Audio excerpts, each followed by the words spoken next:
cas, celle qui est abordée ici, c'est quelle viabilité économique, énergétique et environnementale du véhicule électrique. Toutes des questions qu'on a déjà abordées par le passé, enfin, au cours de ces 2 jours.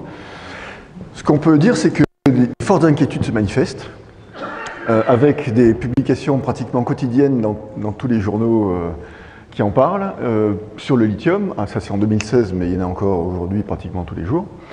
Le lithium, c'est un métal précieux, il faut faire attention. Le 11 juillet 2017, alors il faut faire attention aussi parfois à qui on a affaire, parce qu'on peut lire que certaines associations ou non gouvernementales sont là pour éduquer le public sur la valeur et le potentiel de l'énergie américaine. Oui, donc on sait d'où ça vient, c'est les charbons, où on voit que les voitures électriques sont beaucoup plus toxiques pour les humains que pour la moyenne des véhicules. Alors on se dit c'est pas grave parce qu'on s'attendait un petit peu de leur part à ce genre d'attaque. Il y en a d'autres. Alors ce ne sont pas réellement des attaques, ce sont des journalistes qui écrivent des choses qui pensent être correctes, en toute bonne foi. Guillaume Pitron, par exemple, qui dénonce la face cachée de la transition énergétique et numérique dans un livre récent. Et puis plus embêtant, le 16 septembre 2017, donc c'est plus récent, hein, donc l'ADEME qui souligne que sur l'ensemble, c'est pas bien, ça c'est pas bien, qui souligne que sur l'ensemble de son cycle de vie, et si je prenais le micro, comme ça là, c'est bon là, ça passe, et si je parle fort? Non, mais il ne va pas être branché là. Celui-ci, c'est bon. Celui-ci va peut-être mieux. Et celui-là va bien? D'accord.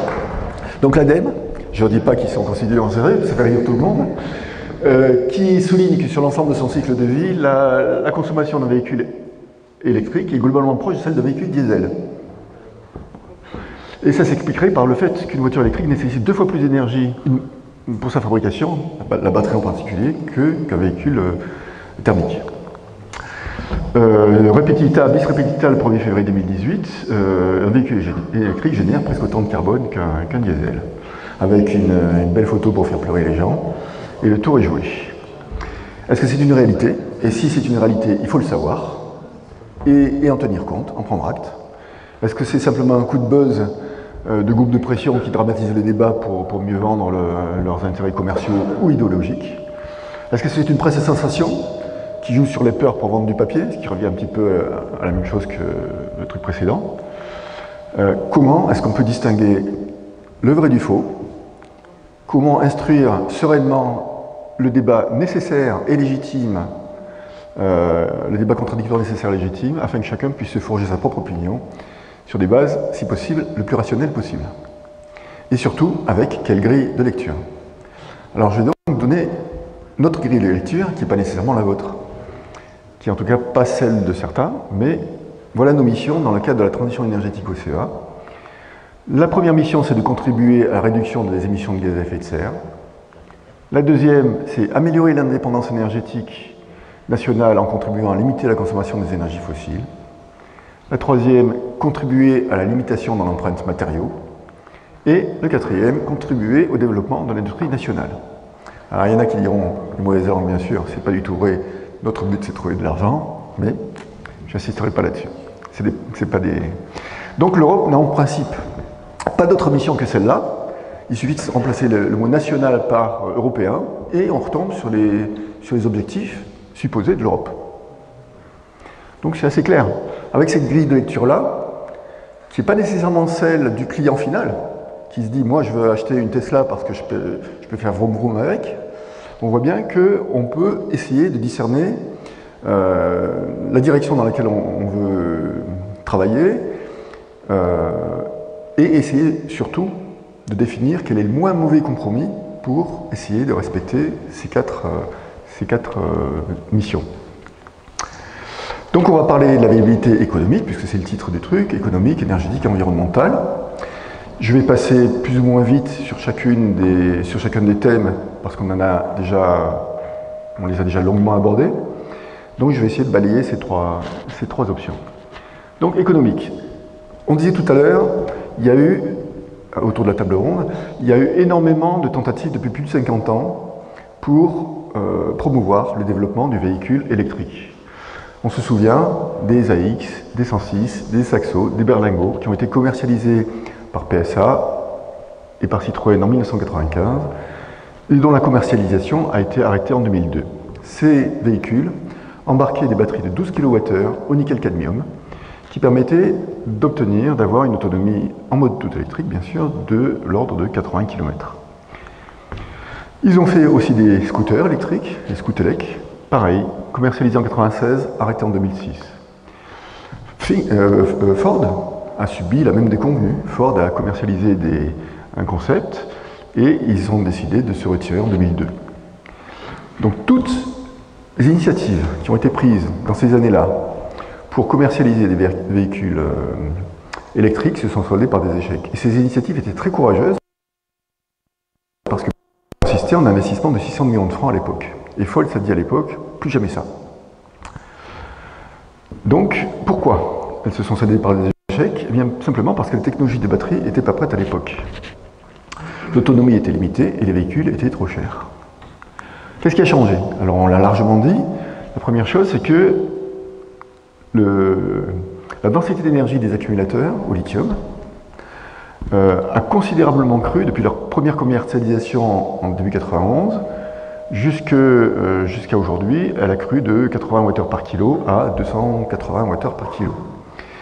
Cette densité d'énergie, Fabien l'a dit tout à l'heure, elle plafonne au niveau de la cellule depuis quelques années. Deuxième chose qui a changé, on l'a aussi dit longuement, c'est que le prix de ces accumulateurs a considérablement diminué. Il était même à plus de 2000 € le kilowattheure dans les années 2005, et on a fondu, aujourd'hui on est à peu près à 200 Wh du kilo au niveau du pack même. Et donc, ces progrès-là ont permis par exemple que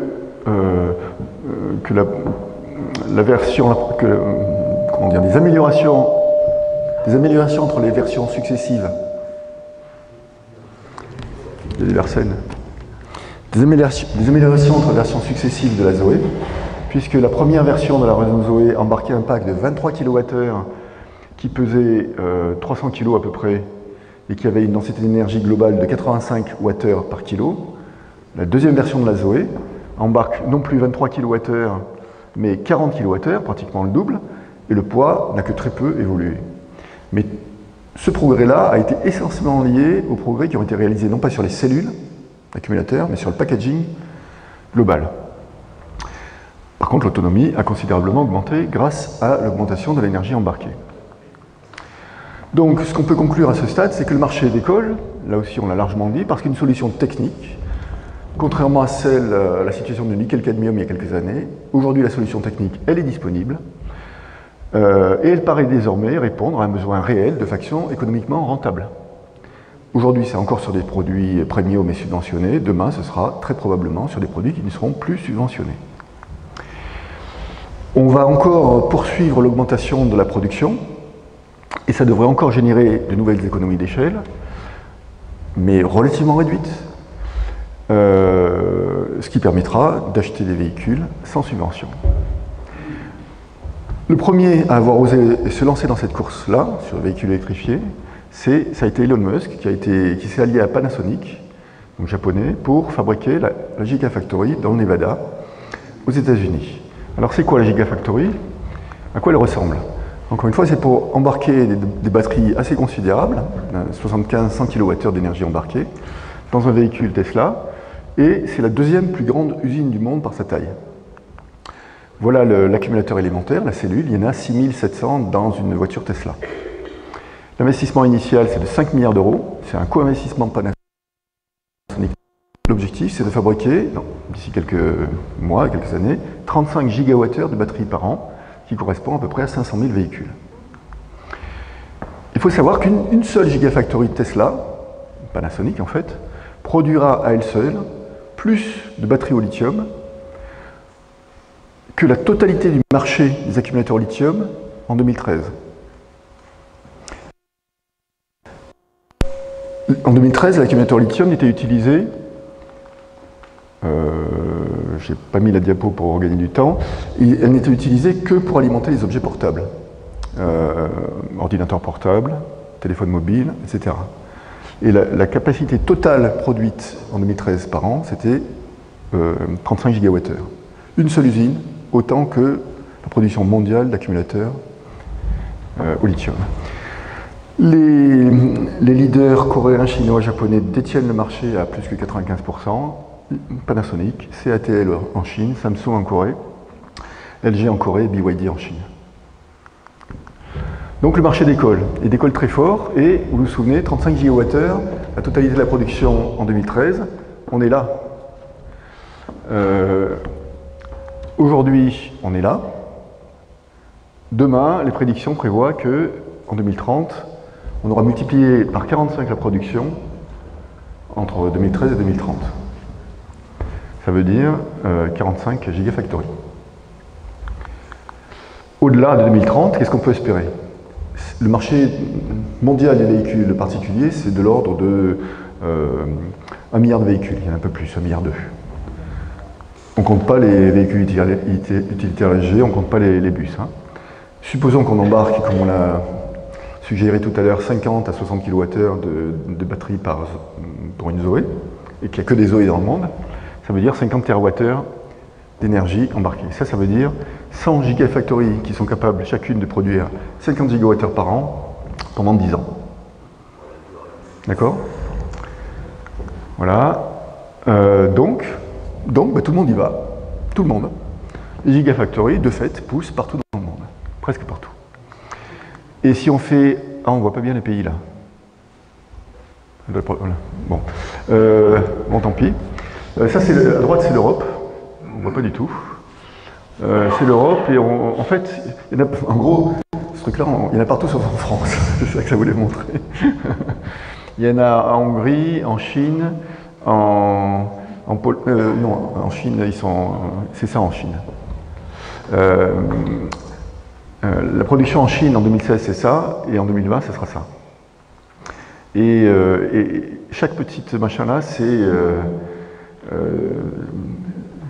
ne sais pas dire combien. Mais bon, ce sont des grosses capacités. Et donc la production de batteries destinées aux véhicules électriques devrait être multipliée par 20 entre 2016 et 2030, avec 60% de la production en Chine. Donc, on a vu, première réponse à la question, le véhicule électrique, économiquement, il sera très probablement rentable et accessible à tout le monde. Mais est-ce que c'est pas parce qu'il est rentable que c'est raisonnable? Donc, est-ce qu'il est raisonnable? Et en particulier, quelle viabilité énergétique? Et quelle viabilité environnementale en termes d'émissions de gaz à effet de serre, de matériaux, etc. Donc, deuxième question, viabilité énergétique. Donc là, je vais passer très vite parce qu'on en a beaucoup parlé. Mais, simultanément, je vais rappeler quelques données de base qu'on n'a pas données parce que c'est important de les donner. 1 kWh, on utilise tous plusieurs kilowattheures, plusieurs dizaines de kilowattheures parfois par jour. C'est quand même beaucoup d'énergie et on ne s'en rend pas toujours compte. 1 kWh, il suffit de faire MGH est égal à W. Hein. C'est l'énergie qu'il faut pour élever une tonne à 360 mètres de hauteur. Et 1 litre d'essence, c'est 10 kWh. Le contenu énergétique d'un litre d'essence, c'est à peu près, hein, ça dépend, c'est pas tout à fait la même chose entre le diesel et l'essence, mais en gros c'est 10 kWh. Donc ça veut dire qu'un moteur thermique qui consomme entre 5 et 10 litres au 100 pour faire 100 km, enfin oui, 5 et 10 litres au 100, consomme entre 50 et 100 kWh au 100 km, chaque fois qu'on parcourt 100 km. Alors 50 à 100 kWh, c'est quoi? Ben, c'est l'énergie nécessaire pour chauffer une maison de 150 m² en hiver pendant 12 heures, à 5 litres au 100, ou 24 heures à 10 litres au 100, quand il fait moins 10 dehors. Hein. On ne se rend pas compte, mais c'est ça la réalité. Moi le premier, hein, avec ma Scénic, je consomme 8 litres au 100, je suis en plein dedans. Alors que si on utilisait l'électricité pour propulser les véhicules, 12 à 15 kWh serait largement suffisant pour faire les 100 km. Ça veut dire qu'on consomme 50 à 100 kWh au lieu de consommer 12 à 15 kWh. La réalité, elle est là. Voilà. Donc le VE, qu'est-ce qu'il permet? Il permet non seulement de substituer l'énergie au pétrole, mais grâce à son rendement qui est bien meilleur que le véhicule à moteur thermique, il permet aussi de réduire l'énergie consommée. D'où la grille de lecture. Réduire la consommation de pétrole, réduire l'empreinte énergétique, etc. Si on va directement aux conclusions, je vous demande de me croire sur parole, et supposons qu'on électrifie la moitié du parc. On remplace la moitié du parc en France, véhicules particuliers, 32 millions de véhicules. Voilà. On prend la moitié, 16 millions, et on l'électrifie complètement.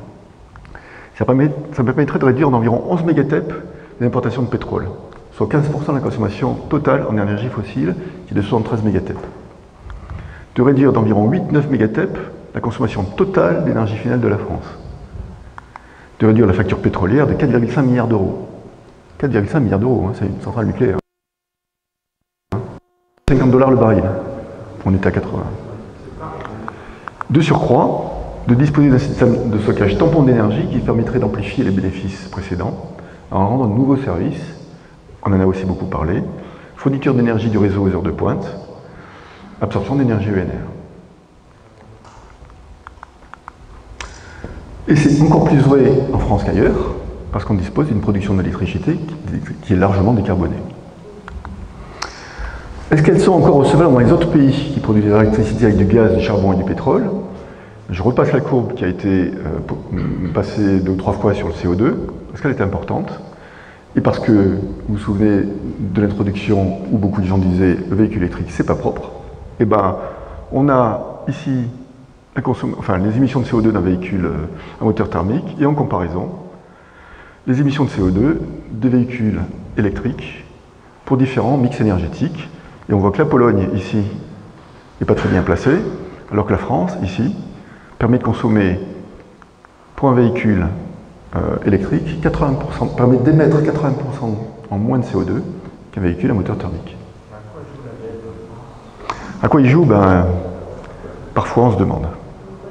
Ceci dit, ils évoluent aussi. Hein. Voilà. Donc en France, la voiture électrique émet 80% en moins de CO2 qu'un véhicule à moteur thermique.